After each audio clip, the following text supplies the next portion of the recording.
வணக்கம் மக்களே, நான் உங்க கோகுல். இப்போ நம்ம தமிழ்நாடுடைய அரசியல்ல வந்து விஜய் புயல் வீசுகின்றது அப்படின்னு சொன்னா, கண்டிப்பா அதுல வந்து ஆச்சரியப்படுறதுக்கு ஒண்ணும் கிடையாதுங்க. ஏன்னா இந்த பக்கம் சோசியல் மீடியா பக்கம் போனாலும் சரி, இந்த பக்கம் நியூஸ் சேனல்ஸ் பக்கம் போனாலும் சரி, எங்க பார்த்தாலும் விஜய், விஜய், விஜய் அப்படின்ட்டு நம்மளுடைய ஸ்டேட்டை கடந்து இந்தியாவுல இருக்கக்கூடிய நெறைய மீடியாஸும் அதுதாங்க பேசிக்கிட்டு இருக்காங்க. சரி விஜய் அண்ணாவ பத்தி எதனா பேசுவோம். சரி என்ன அப்டேட்ஸ் போயிட்டு இருக்கு அப்படின்ட்டு நம்ம போய் உட்கார்ந்து இந்த நியூஸ் திறந்து பார்த்தா, ஐய்யய்யோ! தல வலிக்குதுங்க. தையல் போட்டுக்கிட்டு தலைவலிய வந்து குறைக்க வேண்டியதா இருக்கு. ஏன்னா, அந்த அளவுக்கு அப்டேட்ஸ் வந்துகிட்டே இருக்குங்க. 1, 2 அப்டேட்ஸா எப்பா! இந்த மனுஷன் பேர்லயே புகழ வச்சிருக்கக்கூடிய ஒரு மனுஷனா? இல்ல புகழே இவரு தானா? அப்படின்றது நமக்கு தெரிய மாட்டேங்குதுங்க. ஏன்னா, அப்படி போயிட்டு இருக்கு. ஒரு ஜோசியக்காரரு கொஞ்ச நாளைக்கு முன்னாடி வந்து சொன்னாரு. அவருடைய அந்த ஜாதகம் இந்த டைம்ல ரொம்ப பீக்ல இருக்க போகுது அப்படி இப்படின்னு சொன்னாரு. நம்மளுக்கு பெருசா அதுலலாம் நாட்டம் கிடையாது. பட் நடக்கக்கூடிய இந்த நகர்வுகள், இந்த விஷயங்கள்லாம் பார்க்கும்போது, "சார் ஜோசியக்காரர் சார், நீங்க சொன்னது உண்மையா நடந்துகிட்டு இருக்கு சார்" அப்படின்ற மாரி தான் சொல்ல தோணுது.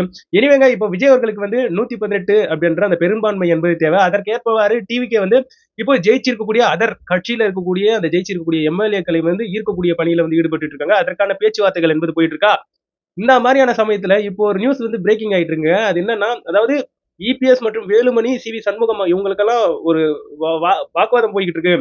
கூடிய சீக்கிரத்துல இவங்க சி.வி. சண்முகம், அதுக்கப்புறம் எஸ்.பி. வேலுமணி அவர்கள் இவங்கெல்லாம் ஒரு தனி குழுவா சேர்ந்துகிட்டு இவங்க ஏடிஎம்கே விட்டு கழண்டு வர போறாங்க. விஜய் அவர்கள் பக்கம் வந்து கூட்டணி வைக்க போறாங்க அப்படிங்கிற ஒரு பிரேக்கிங் நியூஸ் இப்போ வந்து போய்க்கிட்டு இருக்குங்க. இன்னொரு பக்கம் புஷி ஆனந்த் அவர்கள் வந்து இபிஎஸ்ஐ பார்த்து பேசுறதுக்கு அவர் வந்து கிளம்பி இருக்காரு அப்படின்ற மாதிரி சொல்லப்பட்டு வந்துகிட்டு இருக்கு. செங்கோட்டையன் அவர்கள் அவர் வந்து அவருடைய பணியில வந்து பிஸியா இருந்துகிட்டு இருக்காரு. எம்எல்ஏ அவர்கள் வந்து ஈர்த்து இந்த 118 அப்படின்ற பெரும்பான்மையை வந்து கொடுப்பதற்கு. சோ ஒவ்வொருத்தவங்க ஒவ்வொரு பக்கம் இப்ப வந்து வேலை செஞ்சுக்கிட்டு இருக்காங்க அப்படிங்கிற இந்த விஷயங்கள் வந்து காதார கேட்க முடியுது. எங்க ஒவ்வொரு விஷயம் வந்து கேட்கும்போது எந்த இடத்துலயும் நெகட்டிவாவே இல்லங்க. சோ ஒரு இடத்துல மட்டும் தான் இந்த ஐஎம்எல்யூ அப்படின்ட்டு இருக்கு பாத்தீங்களா, முஸ்லீம் லீக். சோ அவங்க மட்டும் நாங்க நிலையா டிஎம்கே கூடவே இருந்துடுறோம் அப்படின்ற மாதிரி அவங்க ஸ்டேட்மெண்ட் விட்டாங்க. அதை தாண்டி மிச்ச எந்த கட்சிகளும் விஜய் அவர்களுக்கு நாங்க வந்து ஆதரவை வந்து தெரிவிக்க மாட்டோம் அப்படின்ட்டு எந்த ஒரு விஷயத்தையுமே சொல்ல. சோ அதனால தான் இந்த இடத்துல வந்து பீக்ல இருக்கு என்ன நடக்க போகுது என்ன நடக்க போகுது அப்படின்ட்டு. இன்னொரு பக்கம் இங்க ஏடிஎம்கே சைட்ல இருந்து சில எம்எல்ஏக்கள் வந்து விஜய் அவர்கள் பக்கம் வரப்போவதாக நியூஸ் வந்து பகிரங்கமா சுற்றி தெரிஞ்சுக்கிட்டு இருக்கு. இன்னொரு பக்கம் என்னன்னா, காங்கிரஸ் அவங்களுடைய 5 எம்எல்ஏக்களை தாவேகாவுக்கு தருவதாக இப்படி ஒரு பேச்சுக்கள் வந்து போயிட்டு இருக்கு. காங்கிரஸ் வந்து பட் ஒரு நிபந்தனையை வந்து விதிச்சிருக்காங்க. சோ அதாவது என்டிஏ கூட்டணியில இருந்து யாருமே டிவிகேக்கு வந்து அலைன்ஸ் வரக்கூடாது அப்படின்ற மாதிரி காங்கிரஸ் அவங்க சில நிபந்தனைகளை வந்து டிவிகே கிட்ட சொன்னதாக சில தகவல்கள் வந்து போய்கிட்டு இருக்கு. சோ எப்படி பார்த்தாலும் விஜயனாக்கு வந்து அந்த 118 அப்படின்றது வந்து ஒரு சொற்ப இலக்காக ஈஸியா எட்டிடுவார்ன்றதுல வந்து மாற்று கருத்தே கிடையாது. இப்ப ஜெயிச்சிருக்கக்கூடிய எம்எல்ஏக்கள் வந்து அவங்க அடுத்து மக்களுக்கு வந்து என்ன பண்ணலாம், நம்ம எப்படி அதிகாரத்துக்கு போலாம், அந்த அதிகாரத்தை வச்சு இன்னும் 10, 15 வருஷம் எப்படி நம்ம வந்து சீட்ல உட்கார்ந்துக்கலாம் அப்படின்ற அந்த எண்ணங்கள்ல தான் அவங்க வந்து இருப்பாங்க. அதனாலேயே ஆல்மோஸ்ட் ஜெயிச்சிருக்கக்கூடிய எம்எல்ஏக்கள் தோத்திருக்கக்கூடிய அந்த கட்சிகள்ல வந்து இருக்க மாட்டாங்க. விஜயண்ணா கூட வந்து அலைன்ஸுக்கு வந்துருவாங்க அப்படின்ட்டு இந்த மாதிரியான பேச்சுகள் வந்து போயிட்டு இருக்குங்க. அப்பா! இதெல்லாம் கேட்கும்போது ஒரு பக்கம் பாசிட்டிவா தான் இருக்கு. விஜயண்ணாக்கு வந்து அடுத்த 5 வருஷம் எந்த ஒரு பிரச்சனையும் இல்லாம எம்எல்ஏக்கள் வந்து கிடைச்சிருவாங்க அப்படின்ற அந்த மனநிறைவு வந்து இருந்துகிட்டு இருக்கு. இந்த சமயத்துல நேரு ஸ்டேடியமும் இன்னொரு பக்கம் வந்து ரெடி ஆகிட்டு இருக்கு. நாளைக்கு வந்து ஜோசப் விஜய் என்னும் நான் அப்படின்ற அந்த ஒரு மந்திரத்தை கேட்பதற்கு இங்க என்னை போன்று நிறைய நபர்கள் வெயிட்டிங்ல வந்து இருந்துகிட்டு இருக்காங்க. அதற்கான சம்பவம் லோடிங் ஆயிட்டு இருக்கு.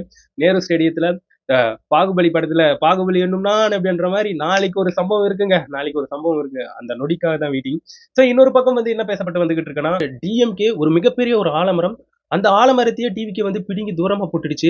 அது மட்டும் இல்லாம எம்.கே. ஸ்டாலின் அவர்களை கொளத்தூர் தொகுதியிலேயே தோக்க வச்சிருச்சு. சோ டிவிகே உடைய பவர் வேற மாரிப்பா அப்படின்ட்டு சோ இவ்வாறான கருத்துக்கள் வந்து பதிவிட்டுட்டு வராங்க. அதே சமயத்துல மு.க. ஸ்டாலின் அவர்கள் வந்து ஒரு கட்டத்துல அழுதுட்டாரு அப்படின்ட்டு ஒரு சிலர் வந்து அவங்களுடைய வீடியோஸ வந்து ஷேர் பண்ணிட்டு வராங்க.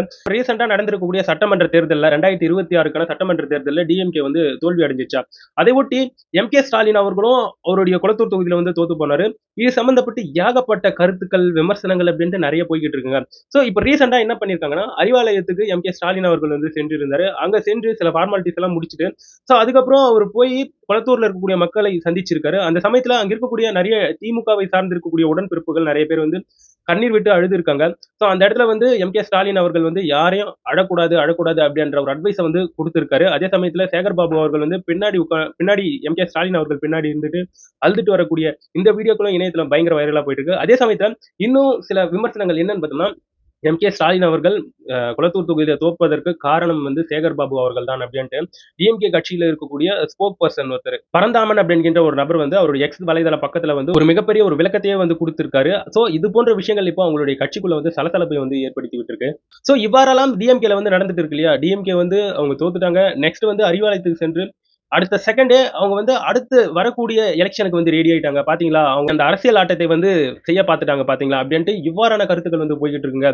சோ அதனால தான் டிஎம்கே வந்து ஆளும் கட்சியாக இருக்கிறதை விட எதிர்க்கட்சியாக இருக்கும்போது தான் சிறந்து செயல்படும் அப்படின்ட்டு நிறைய விமர்சகர்கள் அவங்களுடைய விமர்சனங்களை வந்து முன் வச்சுட்டு வராங்க. அதே சமயத்துல டிவிகே தலைவர் விஜய் அவர்கள் மு.க. ஸ்டாலின் அவர்கள் குளத்தூர் தொகுதியில வந்து தோத்து போனார் இல்லையா? சோ அந்த தோற்ற விஷயத்தை வந்து இப்படி நடந்துச்சா அப்படின்ட்டு டிவிகே தலைவர் விஜய் அவர்கள் வந்து சின்னதா வருத்தப்பட்டதாக சில தகவல்கள் என்பது சுற்றி தெரிஞ்சுக்கிட்டு இருக்கு. அவருடைய ஜோதிடர் மூலமாக இவ்வாறான விஷயங்கள் வந்து வெளியே வந்திருக்கு. டிஎம்கேவை ஒரு சிலர் வந்து ட்ரோல் அண்ட் காமெடி பண்ணிட்டு வராங்க, போட்டு ஃபன் பண்ணிட்டு வராங்க. சோ அதுல என்ன பார்க்க முடியுதுன்னா, அதாவது டிஎம்கே வந்து இதுக்கு முன்னாடி வந்து அந்த ஓட்டு போடுறதுக்கு முன்னாடி என்ன சொல்லியிருந்தாங்கன்னா, இந்த மாதிரி டிவிகேவை சார்ந்து இருக்கக்கூடிய நபர்கள் தயவு செஞ்சு உங்களுடைய பிள்ளைங்களை வந்து ஜாக்கிரதையா பார்த்துக்கோங்க. சோ இந்த ரிசல்ட் வந்த பிறகு யாருக்கு என்ன நடக்கும்னு தெரியாது, தயவு செஞ்சு பத்திரமா பார்த்துக்கோங்க அப்படின்ட்டு டிஎம்கேவை சார்ந்து இருக்கக்கூடிய ஒரு சிலர் சொன்னதாக சில விஷயங்களை வந்து சொல்லிக்கிட்டு இருக்காங்க.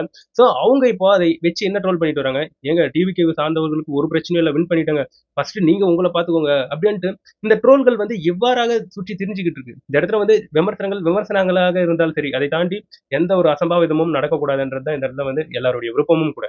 இன்னொரு பக்கம் ஏடிஎம்கே வந்து விமர்சனம் பண்ணிட்டு வராங்க. விஜய் அவர்கள் வந்தா கண்டிப்பா ஏடிஎம்கே உடைய வாக்கை தான் கவர்வார் அப்படின்ட்டு நம்ம எல்லாருக்கும் தெரியும் இல்லையா? இப்ப பாத்தீங்களா ஏடிஎம்கே உடைய வாக்குகளை வந்து விஜய் அவர்கள் கவர்ந்துட்டாரு அப்படின்ட்டு சொல்லப்பட்டு வந்துகிட்டு இருக்கு. ஒரு சிலர் ஏடிஎம்கேவுக்கு வந்து முட்டுக்குடிக்கக்கூடிய அந்த நபர்கள் என்ன சொல்றாங்கன்னா, ஏடிஎம்கே ஆல்ரெடி நிறைய ஆட்டம் கண்டிருக்குயா, அங்க இருக்கக்கூடிய நபர்களே வேறு வேறு கட்சிக்கு வந்து மாறிட்டு இருக்காங்க. அதனால ஏடிஎம்கேக்கு வந்து இது போன்ற தோல்வி வந்து அவங்களுக்கு புதுசு கிடையாது. அவங்க வந்து இதை வந்து கிட்டத்தட்ட எத்தனையோ நாட்களாக அது கூடவே பழகிட்டு வராங்க. சோ இது வந்து பெருசா அவங்களுக்கு இம்பாக்ட் ஆகாது. ஆனா டிஎம்கே வந்து உச்சியில இருந்தாங்க. சோ அவங்க தான் நெக்ஸ்ட் வின் பண்ண போறதாவும் சொல்லப்பட்டு வந்துட்டு இருந்தது. சோ அப்பேற்பட்டிருக்கக்கூடிய அவங்களுக்கு இந்த எலெக்ஷன் ரிசல்ட் வந்து ஒரு பேரிடியாக அமைஞ்சிருக்கு. இது அவங்களுக்கு வந்து பெருசா வலிக்கும் அப்படின்ட்டு இவ்வாறான தகவல்களை வந்து இந்த இடத்துல வந்து பதிவு பண்ணிட்டு வராங்க. இன்னொரு பக்கம் தலைமைச் செயலகம் வந்து இப்போ ரெடி ஆகிட்டு இருக்குங்க. டிவிகே தலைவர் விஜய் அண்ணா அவர்களுக்கு தலைமைச் செயலகத்துல அவருக்குன்ட்டு அறையில அந்த சீஃப் மினிஸ்டர் அப்படின்ற அந்த போர்டுக்கு முன்னாடி அவர் வந்து உட்கார போறாரு. அதற்கான நாட்கள் ரொம்ப தூரம்லாம் கிடையாது. இதோ நாளைக்கு பதவியேற்பு. இதை தாண்டி இன்னும் விமர்சனங்கள் என்னன்னா, விஜய் அவர்கள் வந்து புதுசா வந்துட்டாருப்பா. அப்படி வந்து அவர் ஆட்சி அமைச்ச பிறகு இங்க இருக்கக்கூடிய ஐஏஎஸ் அதிகாரிகளை வந்து எந்தெந்த டிபார்ட்மெண்ட்டுக்கு வந்து போடுவாரு, அந்த ஐஏஎஸ் அதிகாரிகள்லாம் எந்தெந்த டிபார்ட்மெண்ட்ல எக்ஸ்பீரியன்ஸ் இருக்கும் அவங்களுக்கு, எந்த டிபார்ட்மெண்ட் போட்டா அவங்க வந்து சிறந்து செயல்படுவாங்க, அதெல்லாம் அவருக்கு தெரியுமா? ஸோ இதெல்லாம் அவங்களுக்கு வந்து தலைவலியாக முடியும். ஸோ இது வந்து சிக்கல். இது வந்து இப்படி நடந்துரும், இது வந்து அப்படி நடந்துரும் அப்படின்ட்டு ஒரு சிலர் வந்து நெகட்டிவா பேசிக்கிட்டு இருக்காங்க. ஏங்க இந்த மாதிரி நினைக்கிறதா இருந்தா இந்த இடத்துல வந்து புதிய கட்சியே ஒண்ணு தேவையில்லையே. சோ அங்கீகரிக்க கட்சிகள் அப்படின்ட்டு பழைய கட்சிகளே அவங்களுக்குள்ளேயே மாத்தி மாத்தி தேர்தல் வச்சுக்கிட்டு அவங்களே ஜெயிச்சுட்டு சோ அவங்களே எல்லாத்தையும் ஆண்டுட்டு போயிடலாம்ல. இதெல்லாம் கேட்கறதுக்கு என்ன மாதிரி இருக்கு தெரியுமா? ஏங்க இவ்ளோ ஜெயிச்ச அந்த நபர்களுக்கு வந்து அதிகாரிகளை வந்து எப்படி மெயின்டைன் பண்ணணும், எப்படி மக்களுக்காக சேவை ஆற்ற வைக்கணும் அப்படின்றத சொல்ல தெரியாதா? இல்ல பண்ண வைக்க தெரியாதா? அதெல்லாம் விஜய் அவர்கள் வந்து பக்கா மாசா பண்ணுவாரு. அதுல வந்து மாற்று கருத்தே கிடையாது. இப்ப இந்த மாரி பேசும்போது திடீர்னு சாட்டை அவர்களுடைய ஞாபகம் வருது. ஆளே காணோங்க. நேத்திக்கு ஒரு வீடியோ போட்டிருந்தாரு. அதுல மனுஷன் ஆளே காணோம். அதுக்கு பதில் வேற யாரோ வந்து அவங்களுடைய சேனல்ல அவருடைய தம்ப்நெயில்ல வந்து பேசிட்டு வராங்க. சோ அவருடைய என்ட்ரிக்காக தான் வெயிட்டிங். என்னென்ன பேசியிருந்தாரு, என்னென்ன வார்த்தைகள் ஏங்க அத்தனை எதிர்ப்புகள், அத்தனை கண்டனங்கள் இப்ப சாட்டைக்கு வந்து குவிஞ்சிட்டு வருது. விஜய் அண்ணா ஜெயிச்சிருக்கக்கூடிய இந்த சமயத்துல. இந்த மாதிரியான நிலையில விஜய் அண்ணா வந்து ஆளுநருக்கு வந்து மின்னஞ்சல் மூலமாக, இமெயில் மூலமாக இந்த மாதிரி நாங்க வந்து பதவி ஏற்க போறோம் அப்படிங்கிற ஒரு டீட்டெயில்ஸ வந்து குடுத்துட்டாங்க. ஆளுநரும் அதற்கு வந்து அவரும் ஒப்புதல் குடுத்துட்டாரு. அதே சமயத்துல 118 அப்படின்ற ஒரு பெரும்பான்மையை வந்து காண்பிக்கணும். அதற்கான பீரியட்ஸ் வந்து குடுப்போம். அதுல வந்து எந்த ஒரு மாற்று கருத்துமே கிடையாது. 118 காமிக்கணும் அப்படின்ற இந்த வார்த்தை வந்து தமிழக ஆளுநர் ராஜேந்திர அர்லேக்கர் அப்படின்றவர் வந்து சொல்லி இருக்கிறதா சில தகவல்கள் வந்து நியூஸ் சேனல்ல வந்து போய்கிட்டு இருக்குங்க. இதனால செங்கோட்டையன் அவர்களுடைய ஹெல்ப்பால கண்டிப்பா இந்த அரசு அதிகாரிகளை வந்து எப்படி வழி நடத்தணும் அப்படின்ற அந்த ஒரு லெசனை வந்து செங்கோட்டையன் அவர்கள் கிட்ட இருந்து டிவிகேவை சார்ந்திருக்கக்கூடிய எம்எல்ஏக்கள் வந்து எடுத்துப்பாங்க அப்படிங்கிற இவ்வாறான தகவல்கள் இப்ப சுற்றி தெரிஞ்சுக்கிட்டு இருக்கு. இந்த மாதிரி நிலையில விஜய் அவர்கள் வந்து திருச்சி கிழக்குலயும் பெரம்பூர் தொகுதியிலும் அவர் வந்து நின்று வெற்றி பெற்றிருந்தார் இல்லையா? இப்போ திருச்சி கிழக்கு தொகுதியில அவர் வந்து ராஜினாமா பண்ணிட்டு அந்த இடத்துல வந்து ரீஎலெக்ஷன் வந்து பண்ண போவதாக தகவல்கள் வந்து போய்கிட்டு இருக்கு. இதுதான் ப்ரொசீஜரும் கூட, இதுவும் தான் புரோட்டோகாலும் கூட அரசியலை பொறுத்த வரைக்கும். ஸோ அந்த மாதிரியான நிலையில இந்த இடத்துல வந்து 108 அப்படிங்கிற அந்த நம்பர் வந்து 107 அந்த இடத்துல வரும் மாறும். ஸோ கூடிய விரைவில் அதற்கான எம்எல்ஏக்களும் ரெடி செய்யப்பட்டு கண்டிப்பா பெரும்பான்மையை வந்து பெறுவாருங்கன்றதுல வந்து மாற்று கருத்தே கிடையாது. இந்த மாதிரியான ஒரு சூழ்நிலையில ஒரு சில வீடியோக்கள் வைரல் ஆகி இதற்கு வந்து நம்மளே கண்டனங்களை வந்து பதிவு பண்ணுவது உண்மையாவே கொஞ்சம் கஷ்டமா தான் இருக்கு. அதாவது டிவிகேவை சார்ந்திருக்கக்கூடிய ஒரு எம்எல்ஏ வந்து ரீசெண்டா வந்து ஜெயிச்சிருந்தாரு. ஸோ அவர் என்ன பண்ணியிருந்தாருன்னா பட்டாக்கத்தி எல்லாம் எடுத்துக்கிட்டு கேக் வெட்டக்கூடிய அந்த விஷயங்களை வந்து மேற்கொள்ளவே இந்த இடத்துல வந்து அதை பார்த்து நிறைய பேர் வந்து முகசுளிக்க ஆரம்பிச்சிட்டாங்க. ஏன் நம்ம டிவிகேவை சார்ந்திருக்கக்கூடிய நிறைய நம்மளுடைய பசங்களே என்ன சொல்லியிருந்தாங்கன்னா, ஏங்க இந்த மாதிரி பண்றது தவறு. பட்டாக்கத்தி எல்லாம் வச்சு கேக் எல்லாம் கட் பண்ணக்கூடாது. நம்ம ஜெயிச்சு இப்பதான் மக்கள் கிட்ட வந்து நம்மளுடைய நலப்பணிகளை வந்து செய்ய போறோம். இப்போ இந்த சமயத்துல இந்த மாதிரியெல்லாம் பண்றது ரொம்ப தவறுங்க. இந்த இடத்துல சோசியல் மீடியால பேசக்கூடிய நபர்கள் வந்து எவ்வளோ கஷ்டப்பட்டு உங்களுக்காக பேசி, ஸோ மக்கள் கிட்ட வந்து ஓட்டுக்களையும் எல்லாத்தையும் வாங்கி தந்திருக்காங்க. இன்க்ளூடிங் விஜய் அண்ணா எல்லாருமே கஷ்டப்பட்டுருக்காங்க. ஸோ நீங்க வந்து இதை வந்து துஷ்பிரயோகம் பண்ணாதீங்க. இதை வந்து அசால்ட்டா எடுத்துக்காதீங்க அப்படின்ட்டு அவங்களுடைய கண்டனங்களை வந்து பதிவு பண்ணிட்டு வராங்க. அதே மாரி ஸோ விஜய் அண்ணா அவர்கள் ஜெயிச்ச பிறகு ஒரு சில பசங்க செய்திருக்கக்கூடிய அட்ரோசிட்டிஸ் இது எல்லாமே இணையத்துல பயங்கர வைரலா போயிட்டு இருக்கு. என்னன்னா ரோட்ல பட்டாசெல்லாம் வச்சு பஸ் எல்லாம் போக விடாம விஜய் அண்ணா போட்டோ எடுத்துன்னு போயிட்டு பெருசா கண்ணாடிக்கு முன்னாடி ஒட்டி இவ்வாறான அட்ரோசிட்டிஸ் மக்களுக்கு மத்தியில வந்து முகசுளிப்பை வந்து ஏற்படுத்தி விட்டுரும். ஸோ மக்களுக்கு எவ்வகையிலும் பார்த்தாலும் டிவிகேவை சார்ந்திருக்கக்கூடிய நபர்கள் வந்து ஒரு கம்ஃபர்டபுளா தான் இருக்கணும். ஸோ அவங்களுக்கு என்ன நல உதவிகள் என்ன தேவையோ அதை பண்ணி தந்தா தான் ஸோ அவங்க வந்து யூசர் ஃப்ரெண்ட்லியா ஸோ இந்த ஆட்சியை பார்த்து எப்படி சொல்றது திருப்பியும் திருப்பியும் ஓட்டு போட்டு வர வைப்பாங்க. ஆனா அவங்கள வந்து வெறுப்பேத்துறோம் கடுப்பேத்துறோம்ன்ற பேர்ல ஏதாச்சும் பண்ணிட்டா கண்டிப்பா அதற்கான தக்க தண்டனை வந்து மக்கள் வந்து கொடுத்துருவாங்க. இன்னும் நம்ம தமிழ்நாட்டு மக்கள் சொல்லவா வேணும், செம்ம கிளாரிட்டியா இருக்கக்கூடிய மக்கள்.